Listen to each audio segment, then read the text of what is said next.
Hello friends, viewers అందరికీ నమస్తే. మీరు చూస్తున్నారు it's your academy YouTube channel. Dear friends, మనం 2023లో తెలంగాణ ప్రభుత్వం నిర్వహించినటువంటి టెట్ సోషల్ స్టడీస్ పేపర్ 2లో ఉన్నటువంటి కంటెంట్ సంబంధించినటువంటి పేపర్కి మనం కీ తయారు చేసేటటువంటి పనిలో ఉన్నాం. మరి ఈ సెషన్లో 30 క్వశ్చన్స్, క్వశ్చన్ నెంబర్ 90 నుంచి 120 వరకు 30 క్వశ్చన్స్ మనం సాల్వ్ చేద్దాం. మోస్ట్ ఆఫ్ ద క్వశ్చన్స్ దీంట్లో పాత అంటే మారినటువంటి ఇప్పుడున్నటువంటి సిలబస్ కాకుండా ఇంతకుముందు ఓల్డ్ సిలబస్లో నుంచి కూడా కొన్ని క్వశ్చన్స్ ఇచ్చారు. సో సోషల్ స్టడీస్ యొక్క స్కోప్ చాలా పెద్దది కాబట్టి మనం పాత టెక్స్ట్ బుక్స్ కూడా చదువుకుంటే మనకి ఒక 5 to 6 మార్క్స్ వచ్చేటటువంటి అవకాశం కూడా ఉంది. మరి ఇక్కడెక్కడి నుంచి వచ్చాయి అది కూడా నేను మీకు చెప్తాను. ఏ క్వశ్చన్స్ పాత టెక్స్ట్ బుక్ నుంచి వచ్చాయో కూడా చెప్తాను. మరి ఈ పాత టెట్ పేపర్స్ అన్నీ కూడా మీ అందరికి కూడా మళ్ళీ టెట్లో ఒక రివిజన్ లాగా ఉపయోగపడవచ్చు. అంతేకాకుండా డిఎస్సిలో కూడా మళ్ళీ సిమిలర్గా క్వశ్చన్స్ వచ్చేటటువంటి అవకాశం ఎక్కువగా ఉంటాయి. So let's begin with question number 91. Mahamoksha Parishad the religious assembly was organized by, అంటే మహామోక్ష పరిషత్తు మతపరమైన సమ్మేళనాన్ని నిర్వహించిన వారు ఎవరు అని క్వశ్చన్ అడిగారు. మహామోక్ష పరిషత్తు మరి అశోకుడు, చంద్రగుప్త, విక్రమాదిత్య, హర్షవర్ధనుడు, కనిష్కుడు. సారీ అండి, అశోకుడు. మరి అశోకుడు పరిపాలనా కాలం 273 to 232, ఇది అశోకుడు పరిపాలనా కాలం. Chandragupta Vikramaditya also called as Chandragupta 2, ఈయనని చంద్రగుప్త 2 అని కూడా అంటారు. ఓకే, మరి ఈయన ఒక పరిపాలనా కాలం ఎప్పుడు 380 to 414, 380 to 414. Harshavardhana period was 606 to 47, 606 నుంచి 647 వరకు ఈయన పరిపాలించాడు. మరి కనిష్క పీరియడ్ ఎప్పుడు? Kanishka period 78 to 102. Kanishka started Shaka period. మరి కనిష్కుడు శక సంవత్సరాన్ని స్టార్ట్ చేశారు. మరి మనకి ఆన్సర్ గురించి వస్తే ఒకసారి ఆన్సర్ చూస్తే మహామోక్ష పరిషత్తు అంటే మతపరమైనటువంటి సమ్మేళనాన్ని నిర్వహించిన వారు ఎవరంటే హర్షవర్ధనుడు. ఎందుకు? హర్షవర్ధనుడు ప్రతి 5 సంవత్సరాలకు ఒకసారి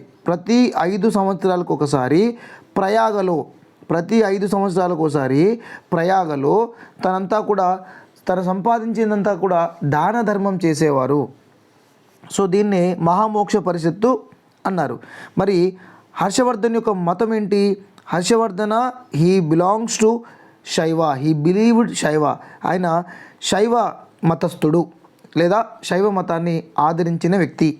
మరి కనిష్కుడు ఉంది కదా, కనిష్కుడిని ఆయనకి కొన్ని టైటిల్స్ ఉన్నాయి. సీజర్, దేవపుత్ర, రెండవ అశోక, ఓకే అనేటటువంటి బిరుదులు ఉన్నాయి. శక సంవత్సరాన్ని స్టార్ట్ చేసింది కనిష్కుడే. Shaka period started by Kanishka. So ఇది క్వశ్చన్ నెంబర్ 91. 92. కింది నాటకాలలో హర్షవర్ధనుడు రచించనిది ఏది? ఇదంతా కూడా ఈ 2 క్వశ్చన్స్ కూడా పాత టెక్స్ట్ బుక్లో నుంచి వచ్చినాయి, ఓల్డ్ టెక్స్ట్ బుక్స్. సో హర్షవర్ధనుడు రచించనిది ఏది అంటున్నారు. మరి హర్షవర్ధనుడు రచించింది ఏంటంటే కాదాంబరి రచయిత బాణభట్ట లేదా బాణుడు అంటారు. మరి ఈయన బాణుభట్ట లేదా Bana is a court poet of Harshavardhana, హర్షుని యొక్క ఆస్థానంలోని వ్యక్తి. మరి హర్షుడు ప్రియదర్శిక, నాగానందం, రత్నావళిని రాశాడు. బట్ కాదంబరి మాత్రం రచించింది Banabhatta. Next, chauth sardeshmukhi are the types of taxes collected by these rulers. చాలా సింపుల్ క్వశ్చన్, డైరెక్ట్ క్వశ్చన్ అండి అసలు ఇది. మరి ఇండియాలో చౌత్ మరియు సర్దేశ్ముఖి అనేటటువంటి ట్యాక్సెస్ను వసూలు చేసింది ఎవరు అంటే మరాఠాలు. చౌత్ అంటే 1/4 అంటే ఈక్వల్ టు 25% ట్యాక్స్. సర్దేశ్ముఖి అంటే 1/10 is equal to 10% of tax. చాలా చాలా ఇంపార్టెంట్. అంటే సార్ ఈ చౌత్ ఎందుకు, సర్దేశ్ముఖి ఎందుకు?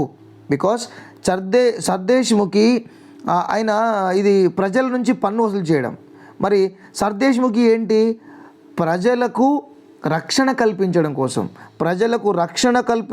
కోసం వసూలు చేసేదేమో సర్దేశ్ముఖి.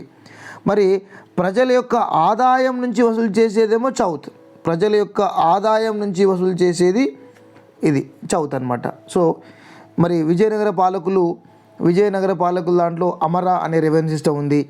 కాకతీయుల కాలంలో ఇల్లరి, పుల్లరి, అరి అనేటటువంటి ట్యాక్సెస్ ఉన్నాయి. మొఘల్స్ పీరియడ్లో దసాలా సిస్టమ్, జీజియా ట్యాక్స్ అనేటటువంటి ట్యాక్సులు ఉన్నాయి. కొన్ని ఎగ్జాంపుల్స్ మాత్రమే ఇవన్నీ కూడా. Next, at the end of second world war many of the Nazi Germans and leaders were captured and put to trial in this tribunal. మరి రెండో ప్రపంచ యుద్ధం ముగిసిన తర్వాత మరి చాలామంది నాజీ వారిని ఎవరైతే సెకండ్ వరల్డ్ వార్కి కారణమో వాళ్ళందరినీ కూడా ఒక ట్రయల్లో వేశారు. ఏ ట్రయల్ అంటున్నారు? Tokyo tribunal, Nuremberg tribunal, international military tribunal for far east, international criminal tribunal. So దీన్ని ఏమంటారంటే actually international military tribunal. I repeat, international military tribunal. So these international military tribunal also called as Nuremberg tribunal. So it sentenced 11 Nazis. ఇది 11 మంది నాజీలకి ఉరిశిక్ష విధించింది. ఎందుకంటే ఈ నాజీలే second world war జరగడానికి కారణం అని చెప్పి వారికి శిక్ష వేశారు. ఇది క్వశ్చన్ నెంబర్ 94. 95కి వద్దాం. One of the following was the reason for the downfall of Mughal umpire. మరి మొఘల్ సామ్రాజ్యం పతనానికి కారణాలు ఏవి అంటున్నారు? మొఘల్ సామ్రాజ్యం పతనం అయిపోయింది కదా. ఎందుకు పతనం అయిపోయింది? మొఘలులు అనుసరించిన ఆర్థిక విధానాలు కరెక్టే, ఔరంగజేబు యొక్క మతపరమైన విధానం కరెక్టే, మొఘలులు అనుసరించిన దక్కన్ విధానం కరెక్టే, జహాంగీర్ చేసిన యుద్ధాలు ఇది కాదు అంటే 1, 2, 3 ఇవన్నీ కూడా మొఘల్ సామ్రాజ్యానికి పతనానికి కారణాలు. ఇంతేకాదు, ఔరంగజేబు తర్వాత వచ్చినటువంటి రాజులు బలహీనులు.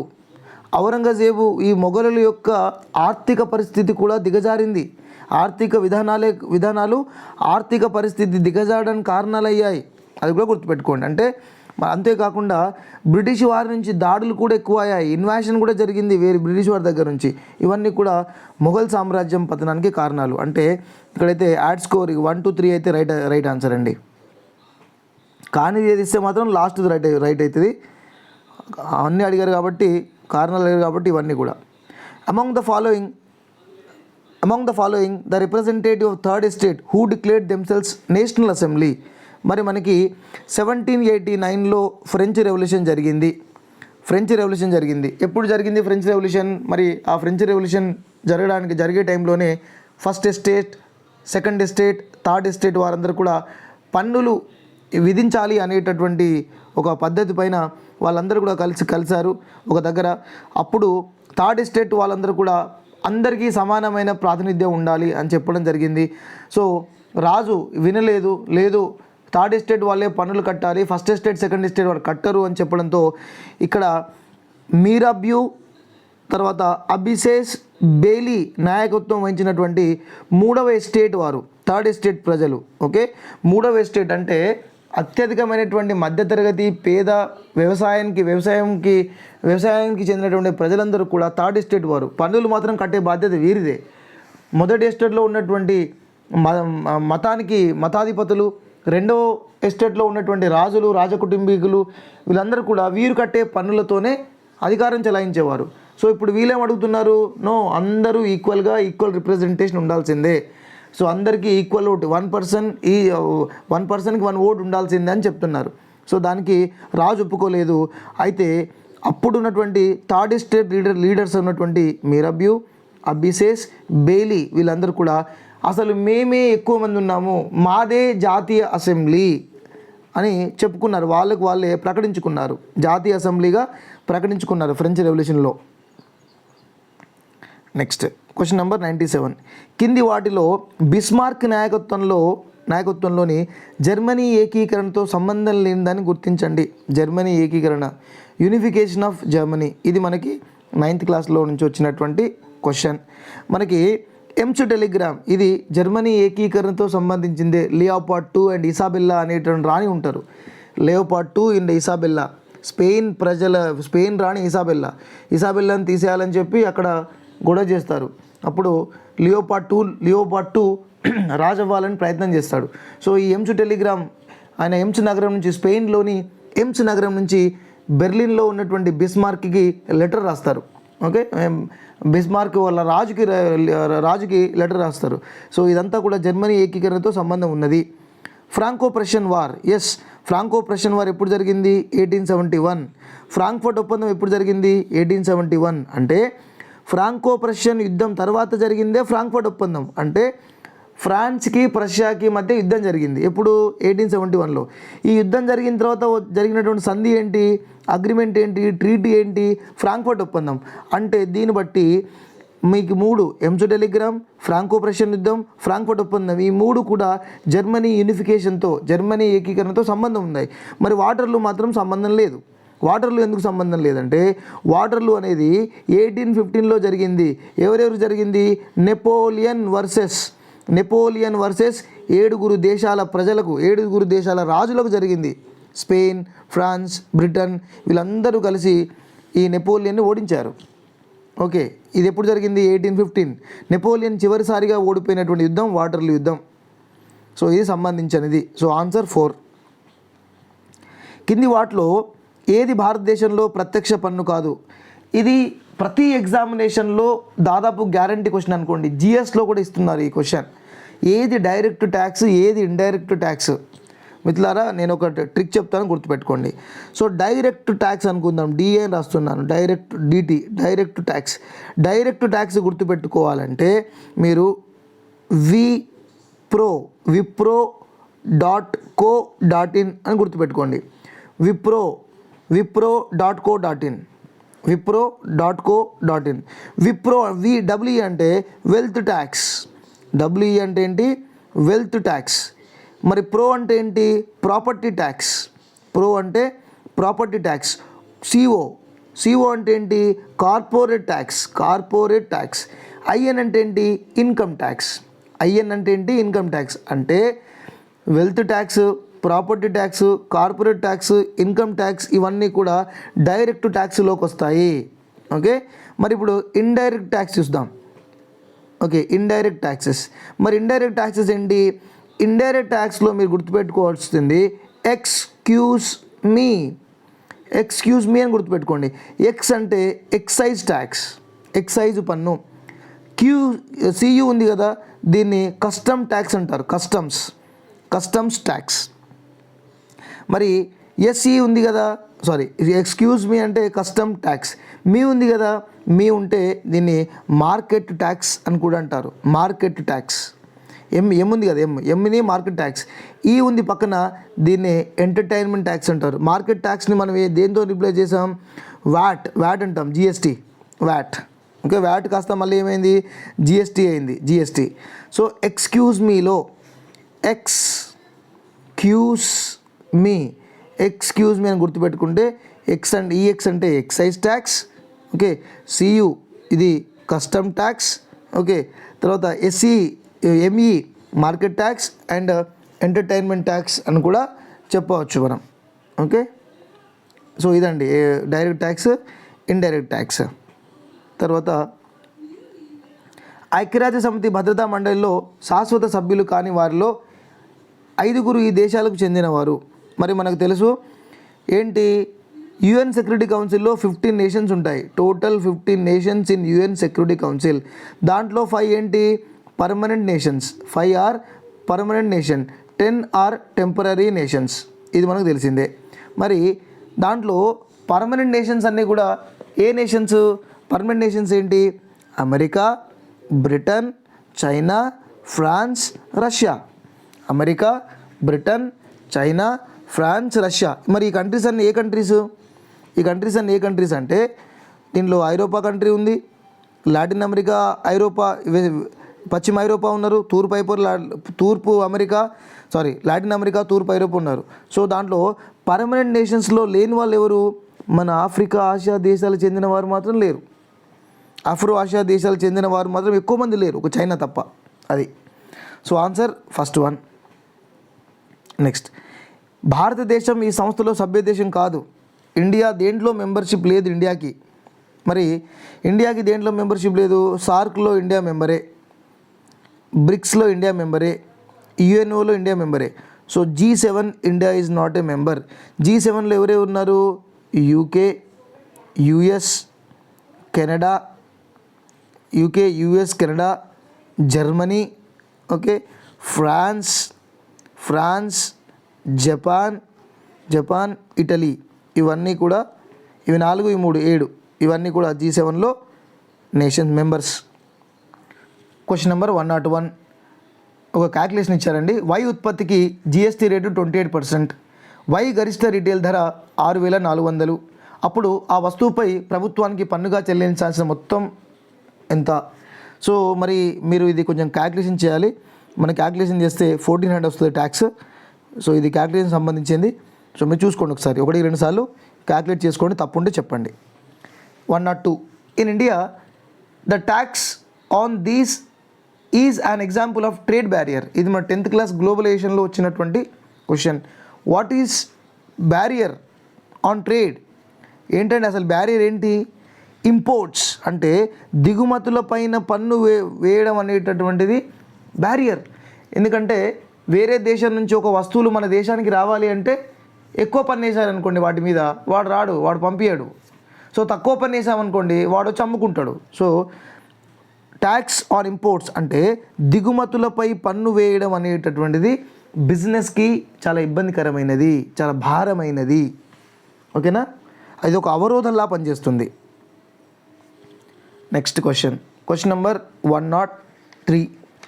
The final goods are. అసలు ఫైనల్ గూడ్స్ అంటే ఏంటి? మనకి 10th క్లాస్లో ఉందండి, ప్రొడక్షన్ అండ్ డెవలప్మెంట్లో ఉంది. ఫైనల్ గూడ్స్ అంటే అంతిమ వస్తువులను తయారు చేయడానికి ఉపయోగించిన వస్తువులు, పరిశ్రమలో ముడి పదార్థంగా ఉపయోగించిన వస్తువులు, విక్రయించాల్సిన వస్తువులను ఇంకా ఉత్పత్తి చేయడంలో ఉపయోగించిన వస్తువులు, అంతిమ వస్తువులను తయారు చేయడానికి ఇన్పుట్లుగా ఉపయోగించేటటువంటి వస్తువులు. చాలా చాలా చాలా చాలా ఇంపార్టెంట్ ఇది. మరి ఈ ఫైనల్ గూడ్స్ అంటే విక్రయించాల్సిన వస్తువులను ఇంకా ఉత్పత్తి చేయడంలో వినియోగించని లేదా ఉపయోగించని వస్తువులు అంటే ఇక్కడ ఇంగ్లీష్లో క్లియర్గా అవుతుంది. So the goods which are not used further for producing goods to be sold. ఉదాహరణకి మనం ఒక పిండి ఉందనుకోండి, ఆట, ఒక పిండి అంటే గోధుమ పిండి అనుకుందాం. ఆ గోధుమ పిండితో మనం బిస్కెట్లు చేయొచ్చు, పూరీలు చేయొచ్చు, ఇంకా ఏదైనా స్వీట్స్ చేయొచ్చు, ఇంకా వేరే ఏదైనా చేయొచ్చు. అంటే పిండి అనేది ఫైనల్ ప్రోడక్టా? కాదు. సో ఆ పిండిని ఉపయోగించి మనం బిస్కెట్స్ కనుక తయారు చేస్తే బిస్కెట్స్ ఆర్ ఫైనల్ ప్రోడక్ట్. దాంతో కనుక మనం ఏదైనా స్వీట్ తయారు చేస్తే ఆ sweet is the final product. అంటే మళ్ళీ దాన్ని ఇంటర్మీడియరీ గూడ్గా తయారు చేయడానికి వీలు లేదు. బిస్కెట్ అంటే డైరెక్ట్గా మన కడుపులో పడాల్సిందే, తినాల్సిందే అంతే. ఇంకా దాన్ని వేరేగా ప్రాసెస్ చేయడానికి ఏం లేదు. సో అదనమాట ఫైనల్ గూడ్ అంటే. Next, among the following fixed capital. ఇది 10th క్లాస్లో ఉన్నటువంటి లెసన్, రాంపూర్ విలేజ్లో నుంచి వచ్చిన క్వశ్చన్. అక్కడ ఫిక్స్డ్ క్యాపిటల్ ఏంటి? Physical capital. ఫిక్స్డ్ అంటే ఫిక్స్గా ఉండేది. ఉదాహరణకి బిల్డింగ్ ఫిక్స్గా ఉంటుంది, దాన్ని తీసుకుపోయి ఇంకొకట పెట్టడానికి ఉండదు. So machines and buildings and these are called as fixed capitals. అంటే ఫిక్స్డ్ క్యాపిటల్ లేదా దీన్ని ఫిజికల్ క్యాపిటల్ అంటారు.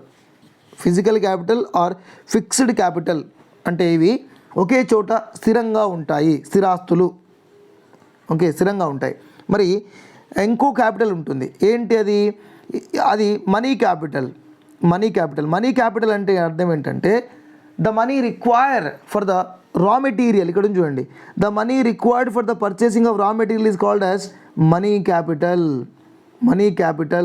The money required for buildings, machineries. ఇక్కడ చూడండి, the purchase of new machinery for the production. So it is called as fixed capital. సో మనకి 104కి answer 4. 104కి ఆన్సర్ ఏంటి? 4. The purchase of new machinery, machines కోసం, buildings కోసం మనీ కనుక ఇన్వెస్ట్మెంట్ చేస్తే దాన్ని మనం ఫిక్స్డ్ క్యాపిటల్ అంటున్నాము. రా మెటీరియల్ కోసం ఉపయోగిస్తే దాన్ని మనం మనీ క్యాపిటల్ అంటున్నాము. ఫిక్స్డ్ క్యాపిటల్ అన్నా ఫిజికల్ క్యాపిటల్ అన్నా ఒకటే. So question number 105. To protect the sovereignty, unity and integrity of India is. మరి ఇండియా యొక్క సార్వభౌమాధికారం, ఐక్యత మరియు సమగ్రతను రక్షించడం అనేటటువంటిది దేని కింద వస్తుంది? ప్రాథమిక విద్య, మానవ హక్క, ప్రాథమిక హక్క, ఆదేశ సూత్రమా? అంటే these are fundamental duty of a citizen, human right, fundamental right, directive principles of state policy. అసలు దేని కిందకి వస్తుందంటే మరి మనకి ఇది ప్రాథమిక విధి కింద వస్తుంది. మనకి 11 ప్రాథమిక విధులు ఉన్నాయి. ప్రాథమిక విధులు 1976లో కాన్స్టిట్యూషన్లో యాడ్ చేశారు. స్వరణ్ సింగ్ కమిటీ చెప్పింది ఖచ్చితంగా ఈ ప్రాథమిక విధులు ఇండియన్ కాన్స్టిట్యూషన్లో ఉండాలి అని చెప్పారు. అప్పుడు వీటిని ఎక్కడ పెట్టారండి? పార్ట్ 4 ప్రాథమిక విధులు 4వ పార్ట్ ఏలో ఉన్నాయి. ఓకేనా? 42nd అమెండ్మెంట్ ప్రాథమిక విధులు ఇవి 51A ఆర్టికల్లో ఉన్నాయి.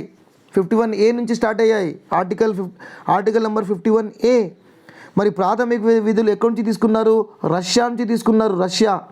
రష్యా దేశం నుంచి తీసుకున్నారు. ఓకే, భారతదేశ సార్వభౌమాధికారం, ఐక్యత మరియు సమగ్రతను కాపాడడం మనకు విధి. మరి ఈ విధులు రష్యా నుంచి తీసుకున్నారు. మనకు 11 ప్రాథమిక విధులు ఉన్నాయి. మరి ఈ విధులు భారత రాజ్యాంగంలోని 4Aలో యాడ్ చేశారు. ఎప్పటి నుంచి ఇంప్లిమెంట్ చేశారు? 1976లో 42nd అమెండ్మెంట్ ద్వారా ఇంప్లిమెంట్ చేశారు. ఏ కమిటీ చెప్పింది? సర్దార్ స్వరణ్ సింగ్ కమిటీ చెప్పిన తర్వాత దీన్ని తీసుకున్నారు. మరి ప్రాథమిక హక్కులు ఏ పార్ట్లో ఉన్నాయి? These are in part number 3 3వ భాగంలో ఉన్నాయి. మరి ప్రాథమిక హక్కులు ఎక్కడ నుంచి తీసుకున్నారు? అమెరికా నుంచి తీసుకున్నారు. This we adopted from America.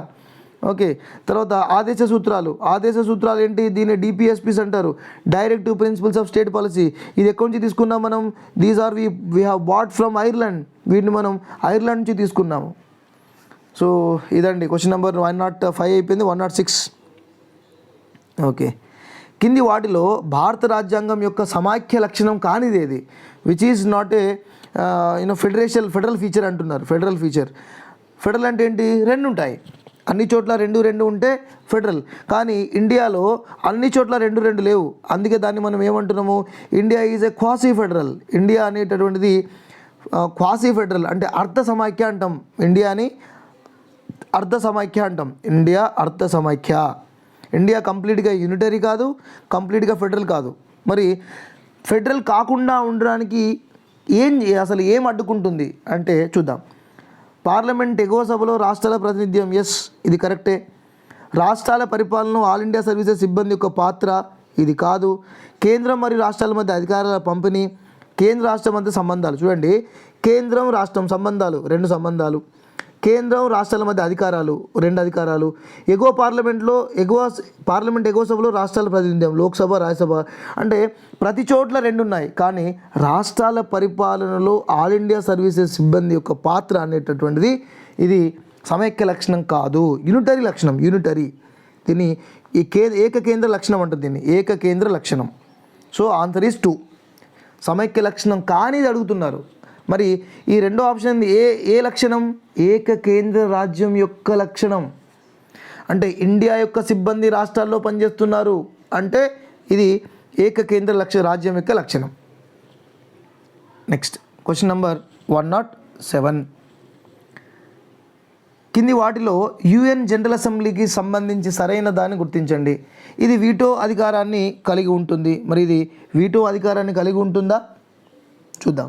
ఇది మానవ హక్కులు మరియు స్వేచ్ఛలపై గౌరవాన్ని పెంపొందించడానికి సిఫార్సులు చేస్తుంది. ప్రతి సభ్య దేశం 5 ప్రతినిధులను పంపవచ్చు, కానీ తీర్మానంపై ఒకే ఓటు వేసే హక్కును మాత్రమే కలిగి ఉంటుంది. ఇది యునైటెడ్ నేషన్స్ ఆర్గనైజేషన్ యొక్క ప్రధాన కార్యనిర్వాహక సంస్థ. ఏమనిచ్చారు? కింది వాటిలో UN జనరల్ అసెంబ్లీకి సంబంధించి సరైన దాన్ని గుర్తించండి. మరి వీటో అధికారం దేనికి ఉంది? సెక్యూరిటీ కౌన్సిల్కి ఉంది. ఇది మానవ హక్కులు స్వేచ్ఛలపై గౌరవాన్ని పెంపొందించిన సిఫార్సు చేస్తుంది. అది కూడా UN హ్యూమన్ రైట్స్ చేస్తుంది. మరి యునైటెడ్ నేషన్ యొక్క ప్రధాన కార్యనిర్వాహక సంస్థ ఏది? ఈ సెక్రటేరియట్. సో దీంట్లో కరెక్ట్ అయినటువంటి ఆన్సర్ ఏంటంటే ప్రతి సభ్య దేశం 5 ప్రతినిధులను పంపించవచ్చు, కానీ ఓటు వేసేది మాత్రం ఒకరికే ఉంటుంది. ఇండియా నుంచి 5 పోవచ్చు, కానీ ఓటు మాత్రం ఒక్కరే వేస్తారు. ఇది జనరల్ అసెంబ్లీకి సంబంధించింది సరైన ఇది. ఎందుకంటే మనం ఇక్కడ జనరల్ అసెంబ్లీ గురించి మాట్లాడుతున్నాం. జనరల్ అసెంబ్లీ ఇది వీటో అధికారం కలిగి ఉండేది ఏది? వీటో అధికారం కలిగి ఉండేది సెక్యూరిటీ కౌన్సిల్. మానవ హక్కులు స్వేచ్ఛలపై గౌరవాన్ని పెంపొందించే ఏం చేస్తుంది? యుఎన్ హ్యూమన్ రైట్స్ అనేది ఒకటి ఉంటుంది. ఓకేనా? అంతేకాకుండా యునైటెడ్ నేషన్స్ ఆర్గనైజేషన్ యొక్క ప్రధాన కార్యనిర్వహణ సంస్థ ఏంటి? UN secretariat. సో అదనమాట. నెక్స్ట్ లాస్ట్ ఇయర్ కూడా 2022లో కూడా గ్రీన్ పీస్ గురించి ఇండైరెక్ట్గా క్వశ్చన్ వచ్చింది. మరి గ్రీన్ పీస్ ఉద్యమం ప్రారంభంలో దీనికి వ్యతిరేకంగా ప్రారంభించబడింది. ఇది 10th క్లాస్ నుంచి వచ్చిన క్వశ్చన్ అండి. భోపాల్ గ్యాస్ దుర్ఘటన కాదు. అభివృద్ధి చెందిన దేశాలు క్లోరోఫ్లోరో కార్బన్లను అధికంగా ఉపయోగించడం వలన కాదు. అమెరికా అలాస్కా సమీపంలో నీటి అడుగున జరిపిన అణు పరీక్షలకు. సో అమెరికా అలాస్కా సమీపంలో నీటి అడుగున జరిపినటువంటి పరీక్షలకు సంబంధించినటువంటి ఈ దాని మీద ఒక చిన్న బోట్లో గ్రీన్ పీస్ అనేటటువంటి బోట్లో వెళ్ళి దాన్ని ఆపారు. ఇప్పుడు గ్రీన్ పీస్ అనేటటువంటి సంస్థ నెదర్లాండ్లోని ఆమ్స్టర్డామ్లో దీని యొక్క హెడ్ క్వార్టర్ ఉంది. మరి ఇది సుస్థిర అభివృద్ధి అనేటటువంటి విధానాన్ని తీసుకొచ్చింది. సుస్థిరాభివృద్ధి అనేటటువంటి ఒక థాట్ని ఈ అలాస్కా లేదా గ్రీన్ పీస్ మూమెంట్ అనేటటువంటిది తీసుకొచ్చింది. ఇది నీటి అడుగున జరిపినటువంటి అణు పరీక్షలకు సంబంధించినటువంటిది. Next question number 109. వీరికి ఉచిత న్యాయాన్ని అందించాలనే ఉద్దేశంతో 1976లో భారత రాజ్యాంగానికి 39A అధికరణం చేశారు. మరి ఇది 9th క్లాస్ క్వశ్చన్ అండి. మరి 39A అనేటువంటిది ఎవరికి సంబంధించింది? ఇది మైనారిటీ వర్గాలకు మాత్రమా? కాదు. ఎస్సీ ఎస్టీ గ్రామీణ ప్రాంతంలోని మైనారిటీ వాళ్ళకా? కాదు. బీద వర్గాల వారికి. కరెక్ట్. గ్రామీణ వర్గాలు మాత్రం కాదు. 39A అంటే ఏంటంటే అమ్మా, ఫ్రీ లీగల్ ఎయిడ్ అంటే పేదవారైనటువంటి ప్రతి వారు కూడా ఉచితంగా న్యాయ సలహాలు పొందవచ్చు, ఉచితంగా న్యాయ సహాయాన్ని పొందవచ్చు. దీన్నే 39A అంటారు. ఉదాహరణకి డిస్టిక్లో డిస్టిక్ లీగల్ సర్వీసెస్ అథారిటీ ఉంటుంది, స్టేట్లో స్టేట్ లీగల్ సర్వీసెస్ అథారిటీ ఉంటుంది. మరి అలాగే ఇండియా లెవెల్లో నేషనల్ లీగల్ సర్వీసెస్ అథారిటీ ఉంటుంది.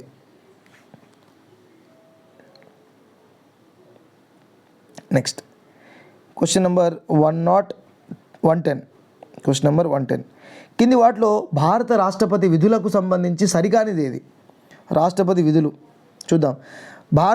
రాష్ట్రపతి భారత కంట్రోలర్ అండ్ ఆడిటర్ జనరల్ నియమించడం, మనోడు నియమిస్తాడు. ఈయన కాక ఇంకెవరు నియమిస్తారండి? ఆయన నియమిస్తాడు. రాష్ట్రపతి ప్రధాన ఎన్నికల కమిషనర్ మరియు ఇతర కమిషనర్లు నియమిస్తాడు. కరెక్ట్. మొన్ననే అరుణ్ గోయల్ రాజీనామా చేస్తే నియమించారు కదా. రాష్ట్రపతి అడ్వకేట్ జనరల్ నియమించడం. అడ్వకేట్ జనరల్ని రాష్ట్రపతి నియమించాడు.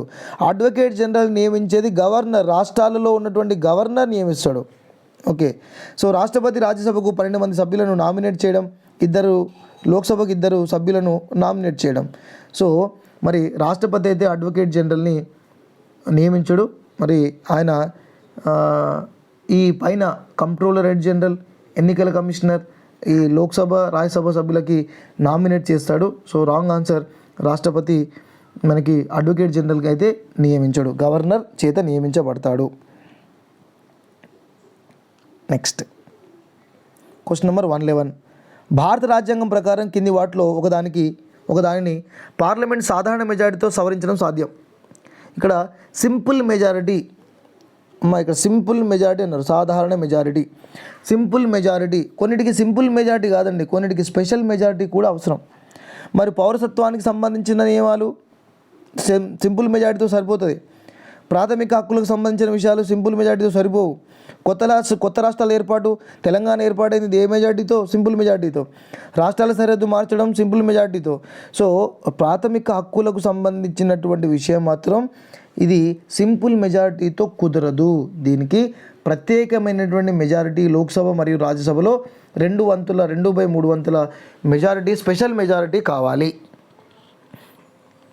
Question number 112. కింది వాటిలో భారత రాజ్యాంగంలో పొందుపరిచిన ప్రాథమిక హక్కుల కిందికి రాని దాన్ని గుర్తించండి. ప్రాథమిక హక్కులు ఇది 9th క్లాస్లో ఉన్నటువంటి లెసన్ మనకి. సో జాగ్రత్తగా గమనించండి.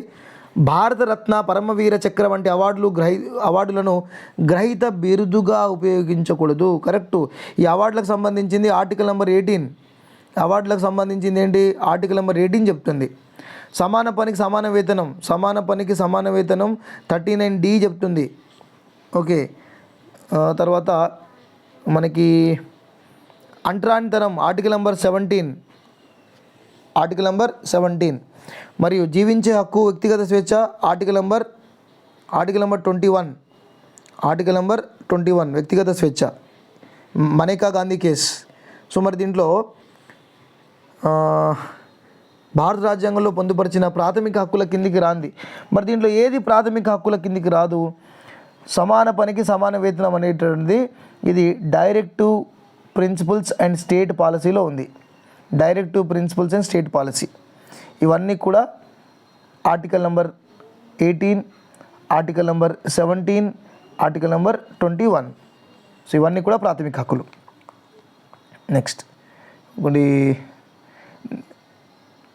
ఎక్స్కు ఒక హత్య కేసులో ప్రమేయం ఉంది, అతనిపై క్రిమినల్ కేసు నమోదైంది. మొదట అతని కేసును ఈ కోర్టులో పరిష్కరించబడుతుంది.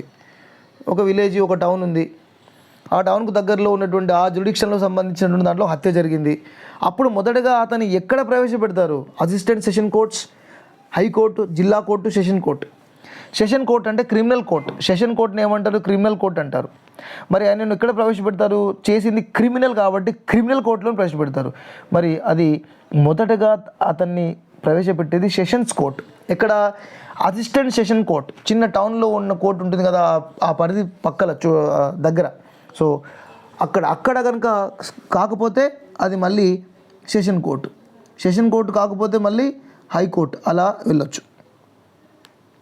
Next judicial review. అసలు న్యాయ సమీక్ష అంటే ఏంటి? న్యాయ సమీక్ష అంటే ఏంటి అని అడుగుతున్నారు. దిగువ కోర్టులు ఇచ్చిన తీర్పును సమీక్షించడం, హైకోర్టులు మరియు సుప్రీంకోర్టు ఇచ్చిన తీర్పును సమీక్షించవలసిందిగా కోర్టులను రాష్ట్రం అడగడం, చట్టసభలు రూపొందించిన చట్టాలను సమీక్షించడం, దిగువ కోర్టులు ఇచ్చిన తీర్పులను అమలు చేయడం. ఇది చట్టసభలు, రాష్ట్రాల చట్టసభలు లేదా భారత పార్లమెంటు రూపొందించిన చట్టాలను చూస్తుంది, కరెక్ట్ ఉన్నాయా లేదా. These as per the constitution are not.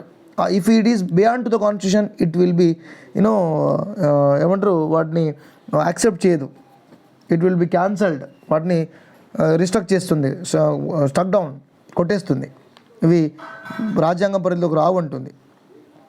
Question number ఎంత 115. లుకిస్ట్ పాలసీ మన 10th క్లాస్ బుక్లో ఉంది. అసలు లుకిస్ట్ పాలసీ అంటే ఏంటి? అమెరికా ఈశాన్య రాష్ట్రాలతో ఆర్థిక సంబంధాలను సమీక్షించడానికి కాదు. లుకిస్ట్ అంటే తూర్పు ప్రాంతం వైపు చూడు అంటుంది. సార్క్ మరియు నామ్ దేశాలతో రాజకీయ సంబంధం కలగడానికి కాదు.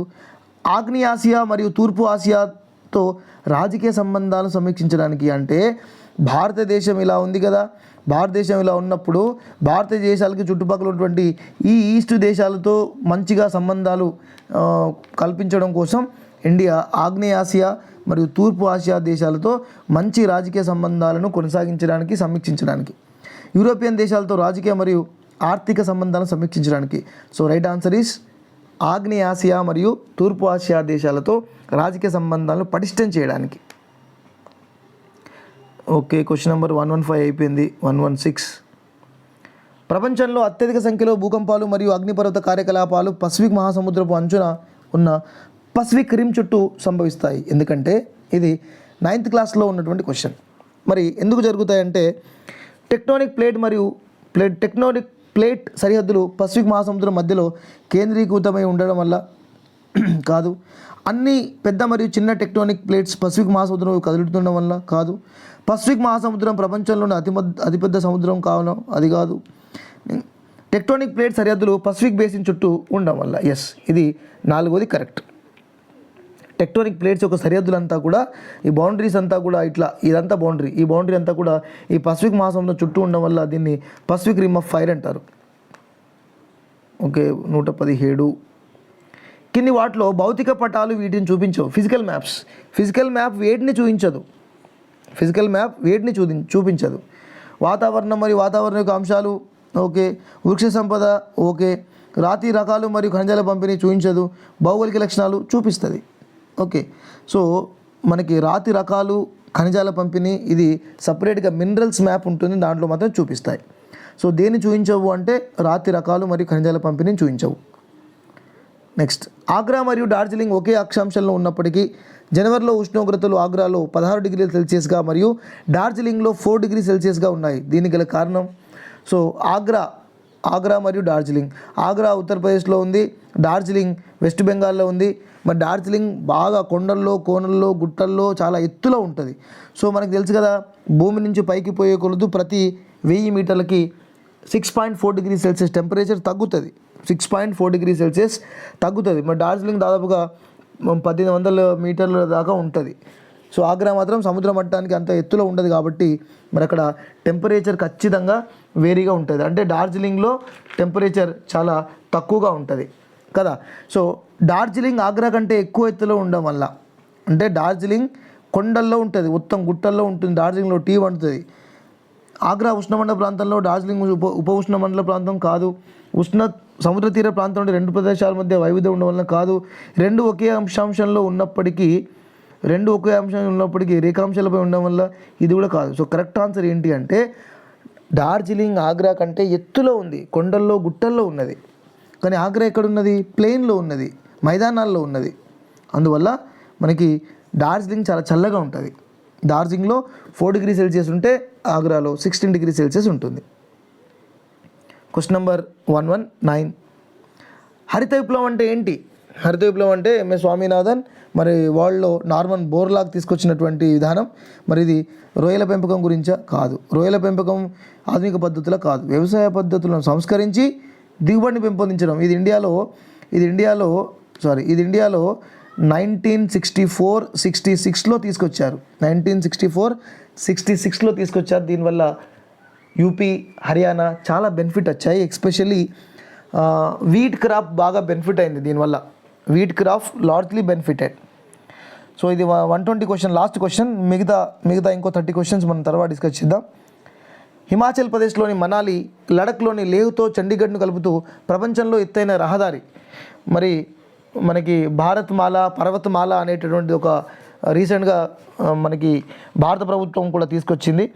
మరి ఇంతకుముందు ఉన్నటువంటి సంస్థే ఇది, border road development organisation. Border road organisation లేదా బార్డర్ రోడ్ డెవలప్మెంట్ ఆర్గనైజేషన్. అంటే బార్డర్ రోడ్ ఆర్గనైజేషన్ అనేటువంటిది బార్డర్లో ఉన్నటువంటి రోడ్లను వాళ్ళే నిర్మిస్తారు. బార్డర్ రోడ్ డెవలప్మెంట్ ఆర్గనైజేషన్ లేదా బార్డర్ రోడ్ ఆర్గనైజేషన్, బ్రో. ఈ బ్రో వాళ్ళు ఎత్తైన బార్డర్లో ఉన్నటువంటి అన్ని ప్రాంతాల్లో రోడ్లు వేసే బాధ్యత వారిదే. అంటే నేషనల్ హైవేస్ని నాయ్ పెడతారు, నాయ్. NHAI నేషనల్ హైవేస్ ఎవరేస్తారు? NHAI వాళ్ళు, నాయ్ వాళ్ళు నేషనల్ హైవేస్ని నిర్మిస్తారు. మరి స్టేట్ హైవేస్ ఎవరు నిర్మిస్తారు? స్టేట్ గవర్నమెంట్ నిర్మిస్తుంది, రోడ్లు వేస్తుంది స్టేట్ హైవేస్. మరి జిల్లా స్థాయిలో ఊళ్ళలో రోడ్లు ఎవరు వేస్తారు? జిల్లా పరిషత్ రోడ్లు వేస్తారు, జిల్లా పరిషత్. మరి ఊళ్ళల్లో చిన్న రోడ్లు ఉంటాయి కదా, అవి ఏ కార్యక్రమం కింద ఇస్తారు?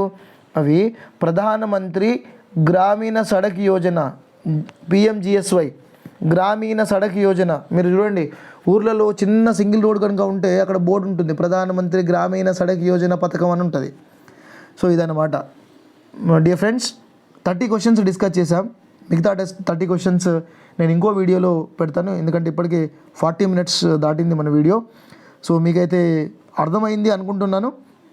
నా సిన్సియర్ రిక్వెస్ట్, చాలామంది చూస్తున్నారు లైక్ కొట్టట్లేదు. మీకు ఏమైనా డౌట్స్ ఉంటే చెప్పండి. అండ్ మీకు కనుక నచ్చినట్టయితే షూర్గా లైక్ చేయండి, షేర్ చేయండి, కామెంట్ చేయండి. మీ స్పందన నాకు ఎలా తెలుస్తుందండి? మీరు నేర్చుకుంటున్నారు నాతోనే. నా వల్ల చాలామందికి ఉద్యోగాలు కూడా వచ్చినాయి, గురుకుల ఉద్యోగాలు. మరి మీ స్పందన మీరేమన్నా పాజిటివ్గా నాకేం కామెంట్లో చేస్తే నాకైనా వీడియో చేయబుద్ధి అవుతుంది. లేకపోతే ఎవరు చూడట్లేదు కదా, ఎవరికి అవసరం లేదేమో అని చెప్పి మరి క్లాసులు చెప్పేటటువంటి ఇంట్రెస్ట్ కూడా రాదు. సో మీకు కనుక ఉపయోగపడినట్టు అనిపిస్తే షేర్ చేయండి, లైక్ చేయండి, కామెంట్ చేయండి అండ్ నన్ను ఎంకరేజ్ చేయండి. Thank you. అండ్ నెక్స్ట్ వీడియోలో మళ్ళీ కలుసుకుందాం. బాయ్.